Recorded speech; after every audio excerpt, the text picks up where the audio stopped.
You're listening to Life Check Yourself with life coach, transformational leader, and dating and relationship badass, Marni Batista. Every week, you'll get the raw truth from top experts and real people on the important life and love issues you want to know about. So, if you're ready to life check yourself in your relationships, your career, and the areas of your life that matter most to you, and you're not afraid to be called out on your, stuff, then you're ready for what's next. Life Check Yourself with Chris Gillis. Do you still fall for Mr. Potential? Chris just said that I was in my red bottoms. Welcome, ladies, to Life Check Yourself. That is not me. You know, I bought a pair of really fancy high heel, it's a really fancy shoe. I can't even remember, for an event once. And they were so uncomfortable that I returned them. But do you feel more powerful and in your energy and more of a badass when you are doing the whatever it is you got to do and you're wearing some red bottom stilettos or the hell it is? No, definitely not red bottom stilettos. No, but I do like to wear a comfortable high fashion shoe if it's comfortable and it's a reflection of me. But I'm also down to just wear something super cute that's like a knockoff or, just like an $80 whatever, Got it. Well, so that's what you need to know about me. Marni's in her Bachelorette commentary power suit right now, ready to blow your mind. I'm barefoot, bitches. Okay. Yeah. Naked. Not naked. God, no. Okay. So welcome. I'm here with Chris. And we have so much to talk about. Before we start, we need to just do, because we didn't do an episode last week, and there was the Men Tell All, and we didn't really get to talk about it. So I do want to spend like 5 or 7 minutes on the real. This is if Marni had 5 minutes to call Chris back. This is what the conversation would have gone like. I noticed that. By the way, ladies, if you say you're going to call a man back, call him back. He's going to be staring. Raina was like, call Chris. I'm like, I know. I got to call Chris. So now we're just going to have the conversation live. Okay. So before because I think the Men Tell All is just interesting in juxtaposition to the show the other night, which was really talking about, and this is like, if you don't watch the show at all, ladies, you really need to hear this, because we are talking about the guy with potential or the guy who's into you, and why the freaking hell do you always pick the guy with potential? So whatever you are, I would stay tuned because you need to learn about that. Okay. So Men Tell All. I thought it was a great example of a lack of, and I just did an episode that talks about how to define emotional intelligence. But I just felt like this was a lot of people in low emotional intelligence, and also kind of probably being manipulated by a TV show to show their worst parts. To activate, to trigger their worst parts of themselves. So, what did you think of that last example of humanity? I agree. Are you talking about, were you triggered by all the yelling and fucking Keisha and Fred? I don't know what to do. It's like when you see like some small person like carrying a pit bull and they're like fucking starts dragging them down the sidewalk. You're like, what do you think was going to happen? Let these animals out each other, and then you gas them up. You have them talking crap about their pizza shop and ruining their company. I mean, it's gonna get a. I felt like it was really. I think why I was most upset is because it really just highlighted how mean people can be to each other when they're triggered. And I think in terms of like life and relationships, whether it's friends or family or significant others or even colleagues or whatever it is, when we get like highly, highly activated, especially when it's something that is one of our core values, like one of our core values is getting triggered. It's really hard to create the pause button and be like, in your best and highest adult self. And I can't think of one person who was able to do that. There was a lot of interesting things in there. So I'm a nerdy numbers guy, and I found the nerdiest, weirdest Instagram page. It's called like Bachelorette Data, and it breaks down And it's so weird. It breaks down data and it does things by screen time, does things by how often a cuss word or someone censored out. It's so interesting. It's like a nerdy, it's a scientific study of weird things on The Bachelor. And something really stuck out with me, and we've spoken about. I think it's good for, I think it's going to lend into the rest of this podcast, is how easy it is for us to give our attention away, which is our energy, to the problems in the room, while ignoring the seemingly the things that just fit naturally and feel good. And I saw that with the number. I was like, wow, that's right. It was a number of the breakdown of airtime. Who got the most airtime on that? On that. Oh my gosh! And so, who got the most airtime? It was Jafar Jamie. It was the evil guy who wouldn't. They just wanted to get an apology out of him, and they were doing everything. And he'd sit there with his wicked little smile and would dismissing and twist everyone's words. And I know I've been in relationships like that, and I know I've also been that asshole too, who just won't say it, and I suck up and waste women's time as well. But it was so fascinating to see him just sit there and just dupe the camera and then it shows all these good guys and how much little airtime they actually got to talk, because the dude ended up breathing up all the oxygen. Everyone's screaming up, sucking up oxygen, yelling at him, trying to get what you want out of him. And I think that shows up, a lot in dating. It really, really does, because there's that person that is like, won't give you emotionally what you need. They're defensive. They're maybe narcissistic. They are selfish, right? And when somebody is all those things, they are really good at twisting things around. And I think for our listeners, it's like, you said it so well, like, recognize that person for actually who they are, not their potential, which we're going to talk about in a minute. And why are you giving all the energy and attention into your life to what is wrong or what you can't have or what you're dissatisfied with, versus putting your attention and energy into what is opportunity, which is golden, what is love, what is light. And I think that our brains just get so attracted to drama. Yeah. Yeah. And I also think that we get so attracted, instead of when we're working on ourselves and really trying to, change and reframe who we are. And we get so caught up on really wanting that person to validate us and say what we know is to be true. And when they don't do it, God, Lord, it's just so maddening, when whatever people keep saying, you're not trustworthy, you're not this or that. And it's so hard to unclench those pit bull jaws off of what you want to hear, but the little fucker is just holding on to it because he's keeping your attention. He's keeping your attention late. That is so good. It's keeping your attention, and that is tragic that it's keeping your attention. Mm-hmm. Mm-hmm. And it probably feels so good to win, right? When you actually, but you can never win. Yeah, you can never win with someone like that. I mean, you might win for a minute. I have a client who's exiting a relationship that she, collected data and realized this person isn't her match. And she's, and this is it's that old pattern, like, oh, well, then you do that you do have an illusion that you've won, because they're like, oh, okay, yeah, right. And then you're like, oh, cool. But your remember when I said your hackles are up? Yeah. But your hackles are always going to be up, because deep down, your truth, this person is just going to come back and bite your ass and like start like clench you around the ankle again, that pit bull jaw. And so just run away. Do not be the moth drawn to the flame. Yeah.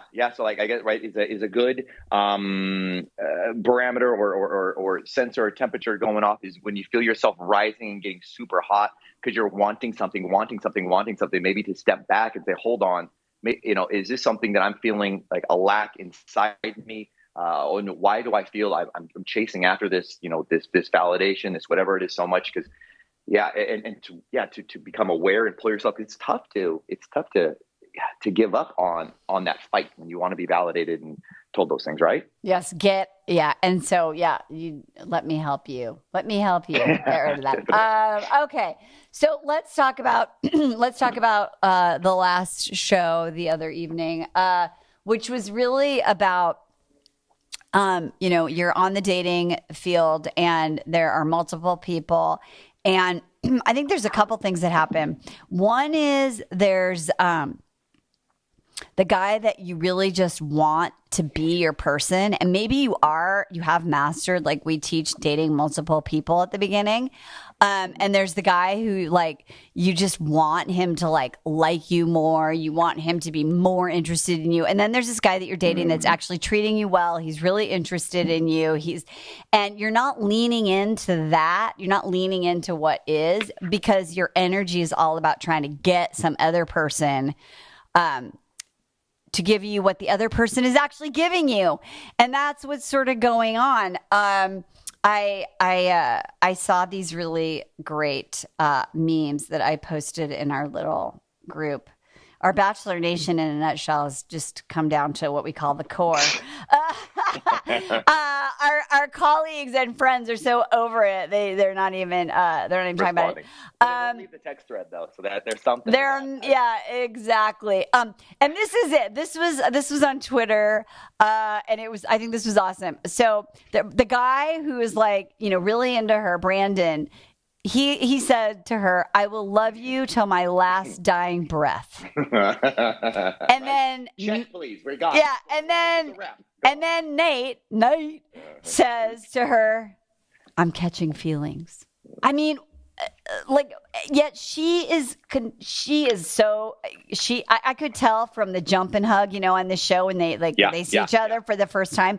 I read online the producers make them do the jump and hugs. They jump up and they wrap their legs around the dude, and that's the greeting. That's the Bachelorette Nation greeting. I'm going to do that to my husband. I think he'd fall over. Anyway, okay, so what do you make of that? Brandon is like, "I will love you to my last dying breath," and Nayte is like, "I'm catching feelings." What's going on? Why is she doing that? Why is she not seeing this? I think this is the same flavored, maybe a slightly different recipe of what I was just talking about. We were just discussing when you're screaming at that guy, trying so hard to get out of to get him to stay and do and be the guy that or you hope that he can be, or hear what you want. I think it's that goddamn challenge, it's that victory, that sense of saying, "Aha." I guess I'm going to say it. It's probably a little bit of ego to feel good for a guy to go, "You know what? He gave up all these things and he chose me to come in," versus, he's already a stud and a good guy and treats everybody crazy, versus it's probably a little more attractive. You tell me if a guy's like, "Oh, I'm special. I'm the one. He changed who he is, his paradigm and what he believes in for me." And I think that would be the ultimate prize, to be able to have this 6'8" Nayte. 6'8" Nayte. That is so true. I think that and we know her story as we are understanding it based on her characterization. So we know that this is not the real Michelle Young. This is a characterization of her created by TV executives. But her characterization is so far like, I don't belong. I want to belong. I don't get picked. Right? Like, I'm always on the outside a little bit. So the thing of getting the guy to change and pick me, like I changed him, I created change. And if I were going to go really deep, it's like in her situation, which is 100% valid. She's a Black woman in, white Minnesota, Minneapolis. And like the system is not, in a sense, her community isn't belonging, right? There's no belonging because of her situation, right? And so it makes perfect sense that she just wants to change the system. She wants to change Nayte so that she can finally belong, that she feels home, that she feels safe. And so there is that thing that women get when you get someone you think to change for you. You're like, "Oh, I won. I'm amazing." And how often do you stay in shit trying? And girls, ladies, you're like, right? I totally do that. And it's so fucked up. And here's another thing. This whole paradigm on this show is they set it up where there's this moment where these guys are supposed to declare their love, right? And Brandon shows up and he's like, "Let me just tell you how I feel. I'm so into you. I love you." I mean, he is just gaga, like, so into her. And he is telling her how he feels. And I felt her energy to me was like, oh, it hurts. Like, it hurts to have someone like tell me how much they're into me. Like receiving this feels so hard. And we were sitting here watching, and at first Raina was like, no, I think she's into it. And then sort of by the end, it was like, wait, no, she's like, so like, it's feeling like a lot for her to have this guy really into her. Versus Nayte, which was like, I saw this also on Twitter. After 20 minutes of you asking if I'm ready for love and engagement, I guess I will give you the answer you're looking for. I love that one. I saw that one. I also saw this one. Objection. This love confession was coerced, Your Honor. Defense moves to strike it from the record. Right? Like, that was, what was going on? What was your experience of that? Like, her trying to get him and how she felt much more comfortable. Dude, I bet you that fucker sat there for an hour because it all gets edited down. It was excruciatingly long for us. I bet that Bruce was like, oh, do it again and set it back. Okay, now listen really closely, Nate, till he finally figured out which words to bold and highlight. And you could just tell his he was sweating. It was like a Key and Peele skit. He's like sweating coming down his head. The poor guy was just like, shit, what does she need to hear? Because I don't know how to do it and give it to her. And it's, gosh dang, Marni, it is so, look, there are a few guys, Marni, you know them, like guys who are just ready to get married. And they're like, boom, they're there. Yep. It's scary though. I think from almost everybody, guys and girls are like, this is this, and on their wedding day, they're shaking and whatnot. But like, there are a few days, like I got a friend, Matt Boggs is one of the only guys I know. He's like, boom, I can't wait. He's like, this is my Super Bowl. I can't wait to get married.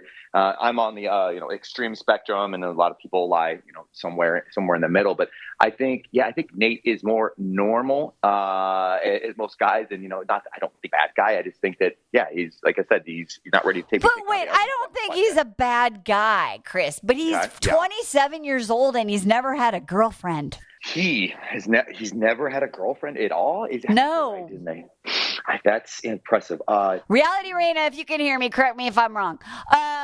But I really think he has never had a girlfriend. Okay. And that to me is like, here's the thing. We're talking for the context of this situation. You got to marry someone in like 6 weeks. So in reality, if someone didn't have a girlfriend and they were 27, I would just say, like, be cautiously optimistic. Like, find out what's going on. Are they working on that? Are they looking at that? Are they looking at their patterns? We also know, and this is why you have to collect data. We also know there's a pattern in this guy's family of never talking about feelings. Okay? Massive. Marni, he didn't tell his stepdad, who he loves, that he loved him for the first time until on national television. So, and I that kind of hit me over the head. I was like, man, so this poor guy, so I think he does deserve some grace. Yeah. However, with that said, that doesn't necessarily mean, maybe he's just, like I said, he's just not quite ready. He needs more time and he's not ready. And it looks like his family's going to shit on him more from the previews that I see that, tell him, that it's a bad idea. And I think even Michelle's mom chimes in there. Whereas we got the opposite. We got freaking love boy Brandon beating everybody to the punch, including Michelle. Remember, he chose him in the hot tub and he's like, oh, can I, he said, can you leave Michelle? I need to talk to your parents, and asked if he can marry her. Like, he's right away. He's so really into her. But what I love about it, it's scary though, right? It's super scary, but like, I just really think like that's what it's like. I think when a guy is really into you, and all the country music describes it this way. Right, when you're in, what I think, and you can tell me this is true, when you're a dude and you're like really falling in love with someone, you're almost like, I cannot believe this is me. Like, I am so into, I am doing shit I never would have done. Like, I'm, I care about that my apartment is clean. I'm like choosing to hang out with you rather than watch football. I'm who am I? Right. Yeah. And I think Brandon is just like, he's just like, I want that. Yes. And I think that, again, I think Nayte is at the beginning of his spiritual journey of awakening. And I just don't know if you want to marry the guy who is the project. And I think this is, my intuition. This is just all my intuition. So. Okay. I disagree a little bit. I agree with 100% what you're saying. And I think that's, the truth is, it lies in there. You said, and this is true, ladies. When the guy is, you're his girl, and when he when he just is like, bam, something's going on inside. Exactly. Everything changes. He starts acting different and making different, there's different rules and exceptions for you and to be with you. But what, and this is why, like, I want to make sure that I guess have some, I don't know, I'm not even compassion, but just have, just look at it with an honest lens. Nayte doing these things by saying that I am falling in love with you, or even whatever shitty version, catching feelings. That is huge. He's never told any. No, like, I know it is. It is huge. Been, it smashing is. girls and ditching them. So this is to him. Something tells me if fucking Brandon says he loves the grocery lady or the meat cutter at his store every day, and so that's cool because that's who he is. He's so dang expressive. You even saw it on his family when he did the hometowns, and you saw it with Nayte's family. So I bet it's like, man, yes, I think they're both turned up at giving maximum capacity, and the wheels are shaking. And Exactly. We're holding on to it. That's so true. But Nayte's going 5 miles an hour, and Brandon's going 200 miles an hour.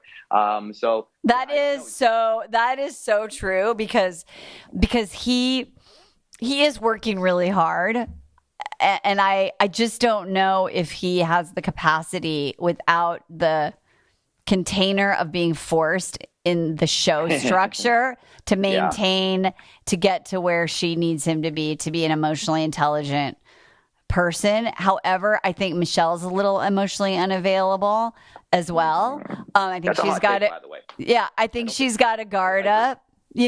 So of course she's attracted to the guy who also has like a little bit a guard up, and I say that all day long in my work, right? Like if you're a little bit emotionally unavailable, like look who you're attracted to and who you attract, and so I'm not surprised. Can you tell your what things do you see, and that your listeners or everyone listening here can to pinpoint, to say maybe I am a little bit, because I think I said it's a hot take, because the internet seems to disagree. They think Michelle's the next best thing since sliced bread, and everybody else is douchebag or whatnot, and trying to catch up, not worthy to be in her presence. But I also see I don't know. I don't want to say called pink. I don't think they're flags or whatnot, but I also do. She's not as 100% ready as well. And I think it feels a little more, she's that teacher role, by the way. So she likes kind of being in power and control. And I see that with Nayte. She's like, okay, yes, on, Nayte. She gets to feel, yes. Well, I think I used to do that. It's like, well, if I can like coach you or fix you or whatever it is, then I feel that's the value I bring to the relationship. You're going to love me because I'm helping you, changing you, fixing you. So I think, and she's a teacher, I'm a teacher. But I think that's a really important thing. I think if you watch her ability or physicality of when someone is saying how much they care about you, how like it feels so uncomfortable. We don't know what's going on in her head. Is she going, is this real? Is this too good to be true? She says it's really scary. I think it's scary with Brandon. I think with Nayte, it feels less scary. The other thing is like, and I think this is a really important thing, because she did put the ding dang in the wing wang with all three guys, I believe, according to the way. Use that as foreplay with Jeremy when it's like time to get down. Yeah, exactly. No, but I think like when you're a little unavailable and you're with someone who's a little unavailable, and there's a lot of chemistry, and you want to keep it's about the physical connection. Right. And so like the sex is just like, whew, like that's the basis of the connection. Right. And so it can feel like really inflated. So after Nayte's sleepover, I mean, they were both just like, ramped up. And she had that with all of them, I think. But I think all of what? I think she had a good time. With all of them. Really? What is? You think he hooked up, made sweet coitus with all three of them? That's your guess? I do. Ooh, what does the rest of your tribe say? Do they agree with you, or I don't even think it was a question, because my husband was like, "How can you be the third guy and be like, wow, I'm gonna like sleep with a woman who probably slept with two other guys, like immediately?" Yeah. You didn't think she did? No. I think she's too, like you mentioned a second ago, too uptight, nervous, too not ready, too afraid of being hurt. I suppose. Yeah, too afraid of being hurt, and that it'll giving her, it's opening up her body. I think it's too much. I think they all got like dry hand jobs and nothing more, nothing less. You don't think she slept with Nayte? I don't, dude. I don't. I really don't. I think she inspected the goods, took a quick look at what they got under the hood, but I do not. I just don't. I don't see her. I think, like you said a second ago, I think she's too she's too scared. She's not as. I think it's too much. We'll never know. We'll never know. She doesn't have that Hannah Brown, like, or that Katie energy, and yeah, that's true. Like talking about, I don't know. Okay, I'm probably wrong. I just assume. Who knows? I saw the look of light in the guy's eyes when they came back, and I was like, "Oh, this guy's totally just got laid." They all just sit there and stare at each other. Yeah, that's not normal, right? No, you're gonna wait for each other while someone's boning their fiance. Yeah, exactly. Potentially. Totally. Appreciating. So I think that the bottom line for this, ladies, is like, if you are continually attracted to the guy who is like the hard to get, like you have to get him to go to the next level constantly, just know that that's probably going to be an ongoing process in your life, which is fine, versus the guy who's there already. And if you're never attracted to the guy who's really into you, I would just look at that. So that's just sort of what you don't have to marry him after 6 weeks like the show, but give him a shot, right? And don't be like Woody Allen, where he says, "I don't want to be part of any club that would have me." That's so true. And the other thing, right? If you're, and I think you also made a really good point about like spoon feeding, right? Like pause, right? So you're like, when you're asking a question, whether you're dating or whether you're in a relationship, and you go like, "So what do you how do you feel about us?" Like, stop talking. Like, let them actually speak. Create space, even if there's silence for them, because men sometimes and other humans process more slowly. I know that I'm always working on that. We have very smooth brain, ladies. So take it easy. It takes a while to compute. They're like, feelings and emotions. I'm having a feeling. Have you been there, and that just feels like a giant crevasse where the man just gets silent? You ask him the question, and you're so vulnerable, and he doesn't answer. It's so scary to not spoon feed and throw a little raft out there that he can kind of jump onto, but to shut up and just sit there. And like you said, we talk about vulnerability and not needing. These dudes, especially Nayte, by the way, is very. He's had a lot of success. I can tell you, this motherfucker's got so much swag and like cocky, like what she calls his name. He struts out. This guy's won a lot, and I can tell that I guarantee the guy's had made love before, and he's never had a girlfriend for a reason. He's getting what he wants without having to get it. So he's good at reading people. What I'm trying to say is, I could see him studying her eyes when she asked a question to. Almost like figure out what, that's what she wants me to say. I think so. To actually ask that question, and not secretly like screaming inside, like, "You need to say this, you need to say that." And I think she did ask some great questions, Marni. I was like, "Oh, Marni, that's a good question." But then I looked at her eyes, and I could tell she was like screaming with silently, like, "Please say this, please say this." And he did. He picked up eventually. I am going to say my vote is that they will break up in, do you think 3 months, 6 months, 9 months, a year? I mean, she's obviously picking Nayte. I mean, there's no way she's not. That's your, really? I think, gosh, I don't know yet, Marni. That's so cool. That's so interesting. Yeah, you think that she's shocked?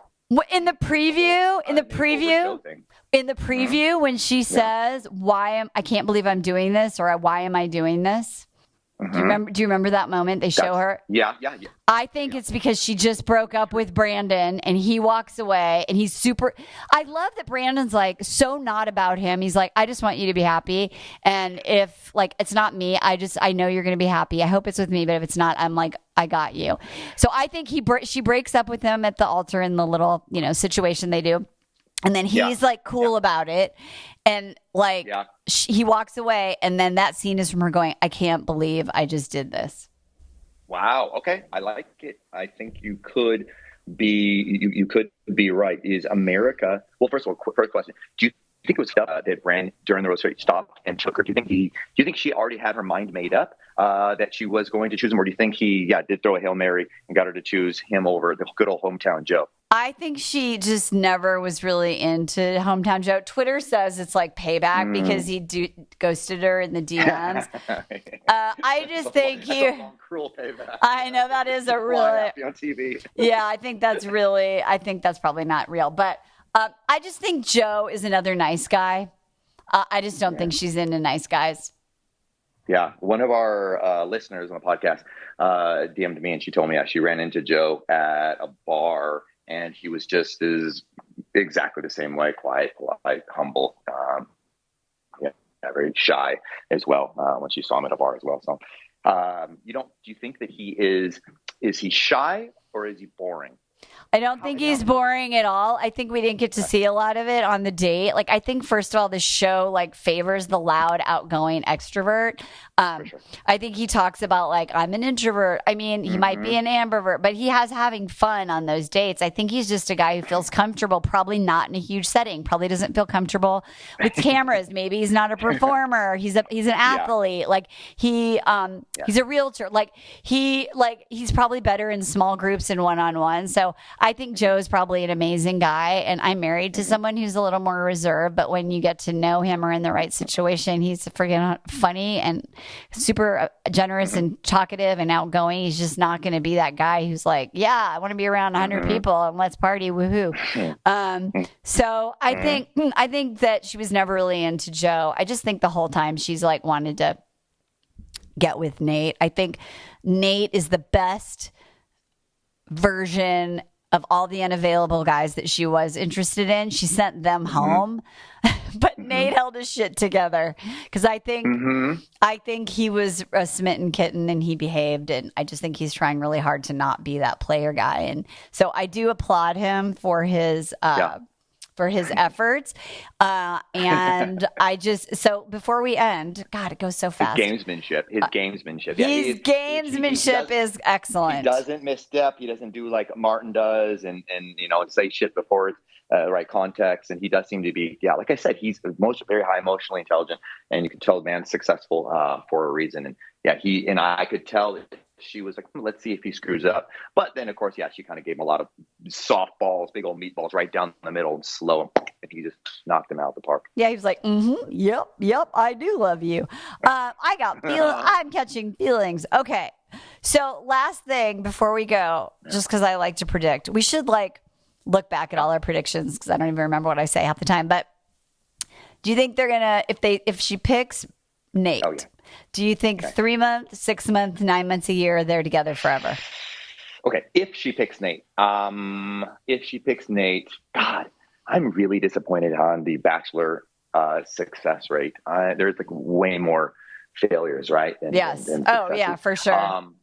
Golly, I'm going to say they let within 6 months, 3 to 6 months, that some simple little they let some simple little thing get in the way and they blame it on that. They say it'll be like distance or this and that, even though your prediction is Michelle's no longer going to be a teacher, right? She's going to be selling Fit Fab and doing circuits or running a nonprofit or something like that because they have visions that they're going to change. Oh no, wait, is that vision? No, that was with Jill that they're going to change the world. But whoever she's going to be with, she's destined on putting her stamp on. I think she's going to go for Fit Fab Fun Life. I think Tayshia was talking about in her earlier dates about wanting to make an impact and being a lawyer and doing all this shit, and her and Zach changing the world. And they're not together anymore. So I think 3 months. I think dude is a player. I think if he doesn't have the boundary of being forced to confront his emotions because he doesn't have that family background, I think this will be his first heartbreak, and then he'll grow from that. But I just think I think their first girlfriend at 27 probably isn't going to be your wife. So I think that's going down the road. Also, before we go, I just would like to celebrate one thing. I just found out because I'm not on social media, so I find out things 3 months later. Like, I found out the guy from the drummer from the Rolling Stones died like 4 months after. So I just found out that this is our final episodes with Tayshia and Caitlin, that they have been replaced. Woohoo! And I noticed in this show last night, they were barely in it. Yeah, that's right. They were like brought out in their little Christmas tree, decoration dresses, and then they like went away. Yeah, I think America don't like them. Okay. So I think they're gone. I'm celebrating that. I'm super, super excited about that. I also did some reading that said that this is and did I say this last week? I can't remember. The lowest rated Bachelor franchise show in history. Really? Yeah, lowest ever. They don't know. There's lots of reasons, but they also did way so many episodes in one calendar year. So after this next situation with Colton, his name Colton, Clayton, whatever. I know. I'm like, whatever, bro. I watch it for you people. That there's going to be a big old break, and they're going to go back to when they used to have one Bachelor, one Bachelorette, and a Paradise. So, all right. So let's see what happens. Also read that Paradise, they think Paradise is not doing well, and that they're thinking. I think to me it's better, but change the format of the main show. That's same. Yeah. All right, a couple and final thoughts on mine. I think there is. Okay, I'm going to be disappointed if she chooses Nayte, just because she's been kind of full of shit as far as saying what she wants, and she's not really showing up as this. And she comes across as she's got it all figured out and answers, and it's going to show that her naivety and she's not as, I guess, ready for or emotionally. I think Nate's the easy way out. It's going to force her to kind of catch up with him with Brandon, because he's so into it. So I'm going to be disappointed if she uses Nayte. I think there is I'm going to go 70% Nayte, 30% Brandon. You sound like you think there's no way. I think there is no way. I do think when she breaks up with Nayte, maybe she would get back. She would date Brandon after.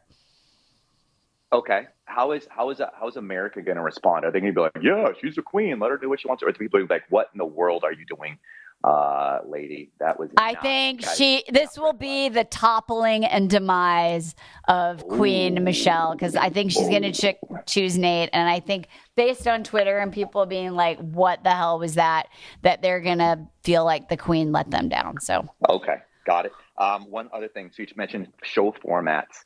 I put a plug into Reality Reign, your daughter, to try to, and I've been plugging it. The format, a dating show of Are You the One, is so incredibly fun and crazy and chaotic. But I don't know if these people are they're such good hardcore archetypes, if it would frustrate you. So I would love for you to. I tried to watch one episode. I didn't like it. I need to. It felt a little, I don't know, but they go so fast. I know, but you know what what I like about what's missing. What's missing is I like the demographic of the and I feel like the people on The Bachelor are more versions of people we know and would hang out with, and are more like my listeners. Oh, okay. A little bit and I'm not saying this in a judgment. I'm just being database based on my very limited, a little bit more educated, a little bit more professional on not punching holes through the wall. Yeah, on The Bachelorette, on the Bachelor franchise, they're a little bit more educated and a little bit more professional. And so to me, that makes it a little bit more relatable. Okay. It's fun TV though. I totally get that. So I'm still looking for my next, but I would be willing to do an experiment with you. Maybe our listeners can vote. Let us know. Let us know. Go on Netflix season 3 or 4. Let us know if it's fire. No, that's not what I wanted them to let us know. I wanted to let them know about. Let us know. Maybe we do an experiment and do recaps of the next Love Island. Oh, Love Island's good too. Oh man, okay. We get okay. All right, I'll watch it. I'll try and watch it. Maybe I need to watch season 4. Dr. Emily is obsessed with it. We wake up and we're like, we have to like wake up before we go to work. We need to finish up because we can't wait to see. We're chomping the bit to see what happens. Oh my God. All right, I'll try season 4. Season 1, I was like, eh.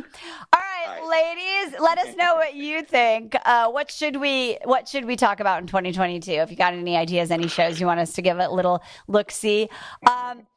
We will be covering the finale next time. Also, Chris, I want to go over because we have like our notes from all the year. I'd like to like also do a recap of the top things we learned about dating and relationship from the Bachelor franchise in 2021 as we head into 2022. So we'll be back next week with a new episode. I love you, my brother. I miss you, and I can't wait to see you so soon. Happy holidays. All right, people. Love you. Bye-bye. Bye-bye. And don't forget, life check yourself. I got it. Bye-bye. Hey, thanks for tuning into today's show. So if being in an intimate relationship in which you feel 100% seen, heard, and accepted by a high caliber man is a priority for you right now, and you're interested in seeing if you're a fit for working with me and my team at Dating with Dignity, here's what I want you to do. Just head over to DWD VIP, that's D as in dating, W, D as in dating, VIP.com, and book a call to speak with my team. We'll get on the phone with you for about 60 minutes and you'll get crystal clear on what's stopping you from finding true love right now. We'll also take a look at what you want to create, what you want your whole life to look like when you're able to finally be fully expressed as a woman in a healthy relationship with an incredible guy. And if we can help you get from where you are right now to where you want to be, we will show you the fastest path possible that makes sense for you to do that. We help smart, successful women all over the world solve this one missing piece in their life so they can finally have it all. So to see if we can help you do the same thing, head over to DWDVIP.com. I'm Marni Batista, and let's talk soon.